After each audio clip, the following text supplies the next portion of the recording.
Uh, Another topic I want to talk about that just crossed my mind is black unity.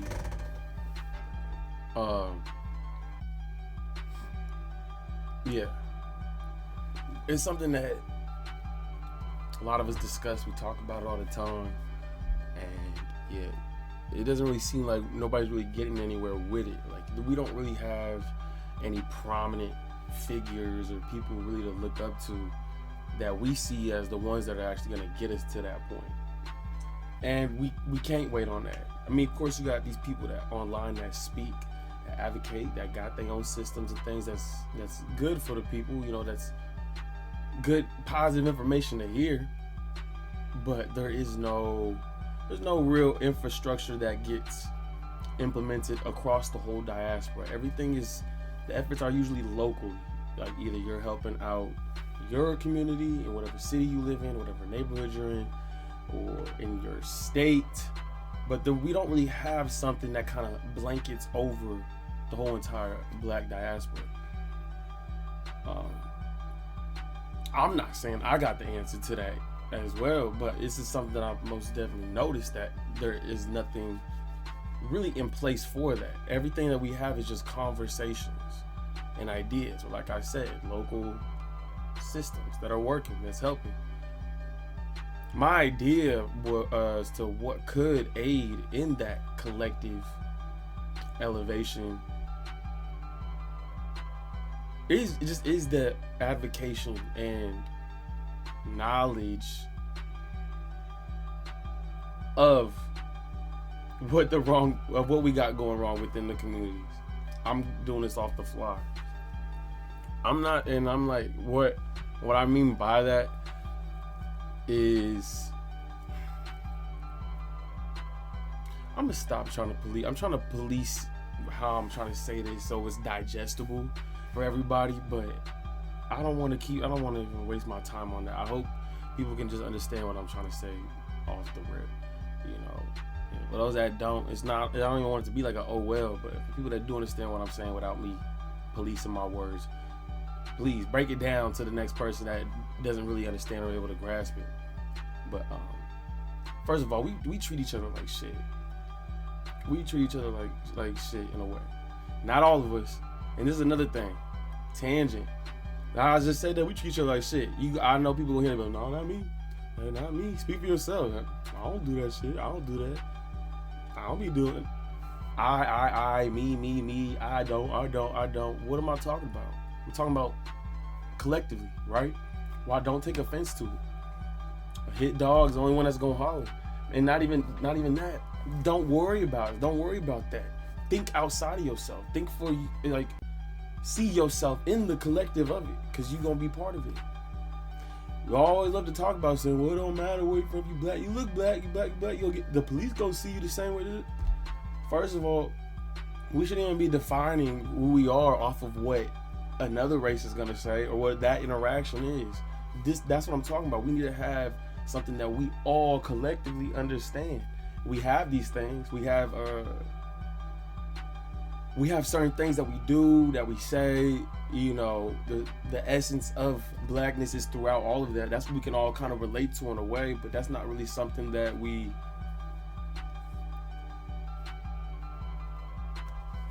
hold true to what its value is, or we don't give it that much of a recognition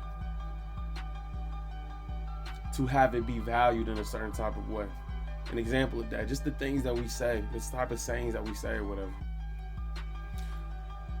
We just let any other race or any whatever or anybody else just use that, abuse it. They got control over it. You got people making money off of things that we come up with, things that we say, everything. There's no control over it.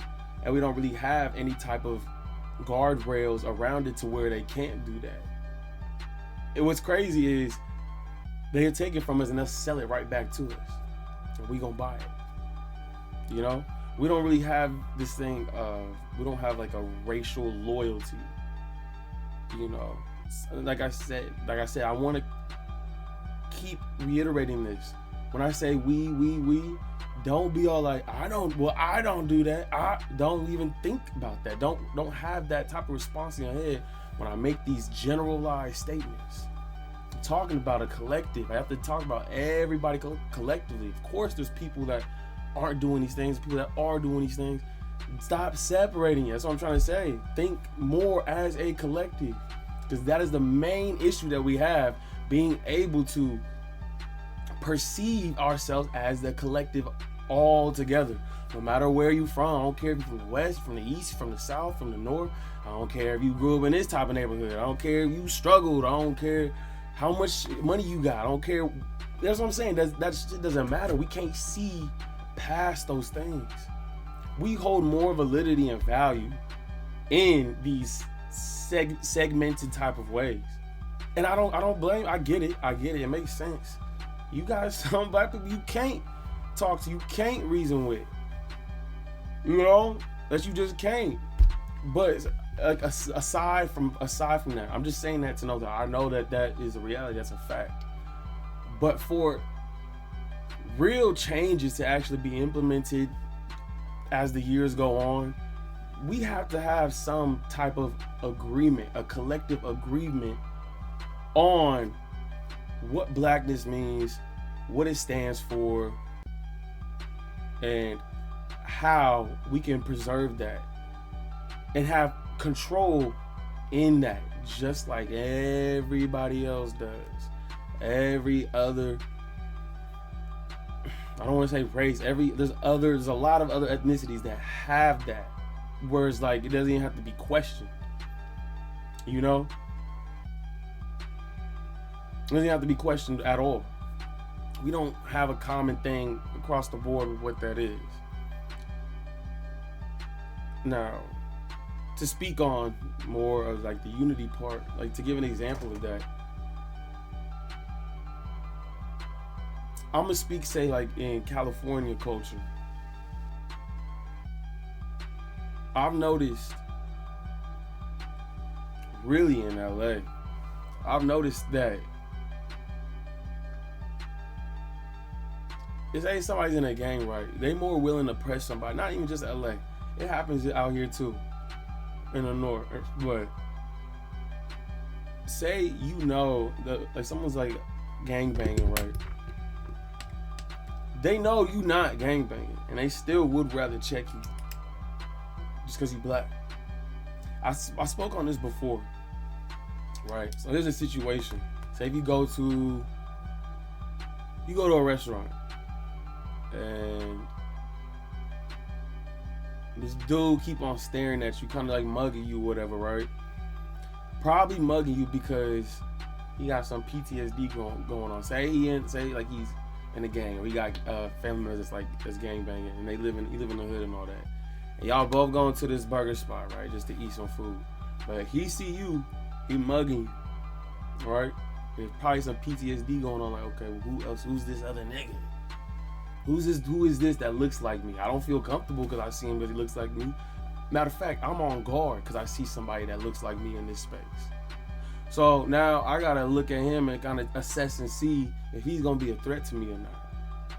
And the issue with that is, you're not gonna do that with somebody that's a different race than you. You're not gonna feel on guard, on edge with somebody that's white, that's Asian, Indian, whatever the fuck. Trying to do the same thing you trying to do. Get a burger. But for somebody that looks like you, that's who you up on guard for. And I get it, it makes sense, but it's a damn shame. Maybe, he knows somebody that you got into it with, and they want retaliation. Maybe you think you trying to set them up or whatever, But even the issue with that is, even if they already went through that assessment and be like, oh, okay, well, no, I don't know nobody. Oh, no, he ain't on nothing like that. You still get pressed. They know you ain't on no shit like that, and they still gonna press you just because. And I had a thought about that. I'm like, okay, well, why? Why you still want to press this person? Well, they ain't really nobody to even worry about like that. And on top of that, they look like you. And then I had this thought of like, you know what? Maybe it's like it's a envious, it's a jealousy type of thing, because he could probably pick up on saying like, how come he ain't concerned about my presence like I'm concerned about his. I'm over here tripping, you know, kind of feeling him out to make sure I'm in a safe space, but he not doing that whatsoever. He not even paying me no mind. Why is he so comfortable? Why is he just chilling like that? Instead of being cool, like, okay, cool, yeah, he's not struggling and going through some traumatic shit like I'm going through. How come? Why? I feel like you take offense to that. Like, man, he just chilling like everything's all cool. Like, he can't get touched right now. And then that's why you want to test him and put him in check and try him like, yeah, watch out, nigga. Yeah, this guy can strip you easily. This guy can do this, and that to you. You soft, you this and that, did it, because you ain't go through nothing traumatic. So it's like I feel like it's a, maybe not envious type of thing, but it's kind of like I feel like it's an ego thing, because it's like that person probably feel like they less than for feeling some type of intimidation to somebody that ain't even experienced half of the shit that they experienced. So it's like, man, nah, fuck that. I'm not going out like that. You ain't gonna make me feel like you ain't gonna make me feel like that type of nervousness and intimidation, and you ain't even on the shit that I'm on. Hell no, I'm gonna check that, nigga. I'm gonna check you, nigga. What's up? Where you from? You know, just to reconcile that feeling of inferiority in a moment, which is bullshit. You know? But yeah, another thing too, to add on to this unity, is what I've also noticed is there's a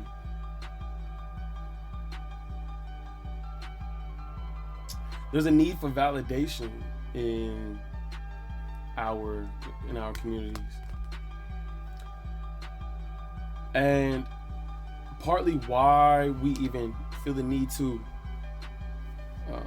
seek that validation is a brainwashing. We've been brainwashed to try to seek that validation for these things, these external things.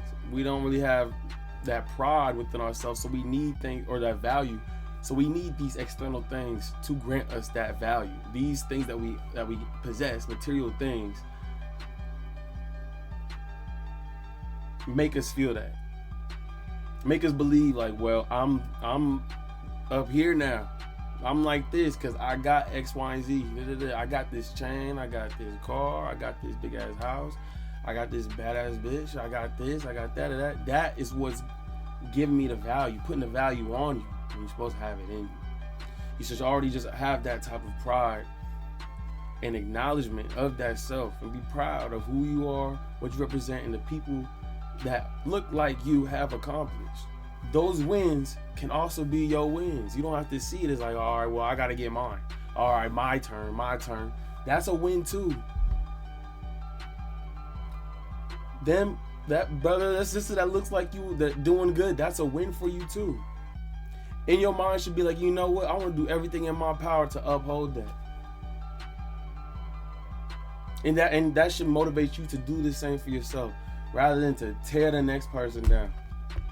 We tear the next person down to feel the need, like, well, if they come down a little bit, then, you know, that'll let people see me. Then I can come up some more, because that's not how it works. Maybe, yeah, it could, but that's not gonna last. It's not gonna last at all. It's not gonna last long. That's a moment. That's like quick, just like that. Oh shit, I gotta be somewhere. But for real, that's what we do. And that's what we do. But I have a feeling, I got faith in the feeling that type of shit's like low-key getting played out. It's getting played out. Somewhat. Kind of. I don't know. But there's definitely something that does need to change in order for us to really see a true change. But you know, it all starts with you first. You know, you would have to be able to check yourself. If you catch yourself in a moment being like that, being on some hoe ass shit. Check yourself when you notice you being on some hoe ass shit. The more you can do that, the more durable that you're gonna be from the hoe ass shit, because you keep checking it. So now it's like you can't really do nothing with it no more. You ain't really got no relationship with it no more, because you keep checking that door. And that door is going to end up being locked to that hoe ass shit. And then now you can lead your way. You can lead by example by not being on that. And little by little over time, that's gonna spread. It's gonna spread to everybody else. But man, yeah, you know what? This is what we need to be on. This is the standard of that. You know. Oh shit. Man, I'm gonna end it on that. But yeah, I'll probably do a part 2 to this.